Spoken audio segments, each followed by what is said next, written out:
Allez, avec nous Jean-Paul pour la chronique du tour numéro 2. Bon bah voilà, on a eu un finish exceptionnel, une montée avec une difficulté incroyable.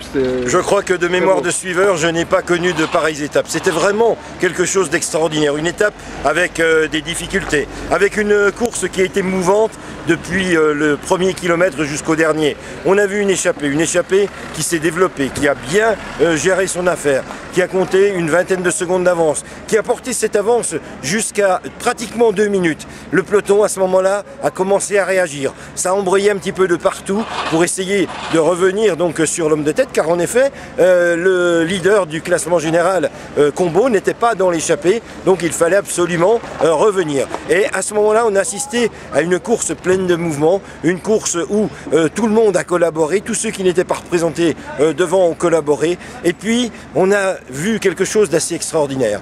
Le Mont d'Or était à quelques kilomètres, autour du lac de Saint-Point, les écarts diminuaient entre les échappées et le peloton, pour se situer à une quinzaine de secondes, et puis ça s'est rapproché, et d'un seul coup, c'était les premières pentes du Mont d'Or. Là, c'était, comme on dit dans le jargon du cyclisme, à la pédale. Et à la pédale, la course a été d'autant plus extraordinaire. Je peux vous dire que, en tant qu'infotour, j'ai vibré vraiment, car qui a commencé de placer des jalons? Fabien Canal. Fabien Canal, certes le coureur de l'armée de terre, mais très connu du côté de Giromagny, puisque franc-comtois dans l'âme, franc-comtois de naissance, franc-comtois de cœur, au titre de champion de France, au titre de champion du monde de VTT, au titre également de champion d'Europe, un coureur qui méritait vraiment de venir chercher une telle victoire. Il en a déjà gagné 3 cette année, il aurait mérité, mais hélas, dans les tout derniers hectomètres qui étaient, mais alors d'une dureté que rarement j'ai connue, c'était vraiment un pourcentage énorme. Les coureurs étaient pratiquement à pied,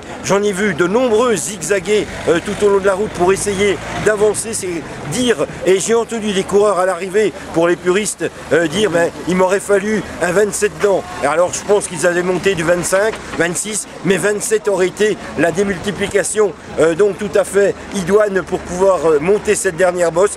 Un spectacle féerique là au-dessus, un temps magnifique pour accueillir ces coureurs dans un cadre vraiment sublime. Je crois qu'aujourd'hui, moi j'ai été vraiment scotché par l'étape que, bon, j'avais un petit peu d'appréhension. Je me disais, est-ce que des fois nos amis de l'organisation n'ont pas mis trop de difficultés, mais là les coureurs ont vraiment placer la barre très haut, mais ils ont su aussi nous faire du grand et du beau spectacle.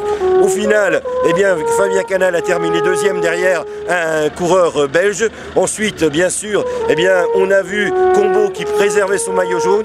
Ce qu'on a vu aussi, c'est une belle fin de course, et ça mérite d'être souligné de la part des coureurs de CC Etup qui, au vu des efforts qu'ils ont fournis, ne sont pas du tout récompensés. Mais le tour n'est pas terminé, il n'en est qu'à sa 2e étape, son 2e jour. Il leur reste encore 2 jours pour briller et 3 étapes.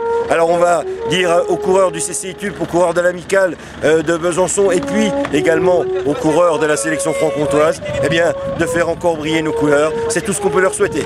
Merci JP, et à la prochaine. Impeccable.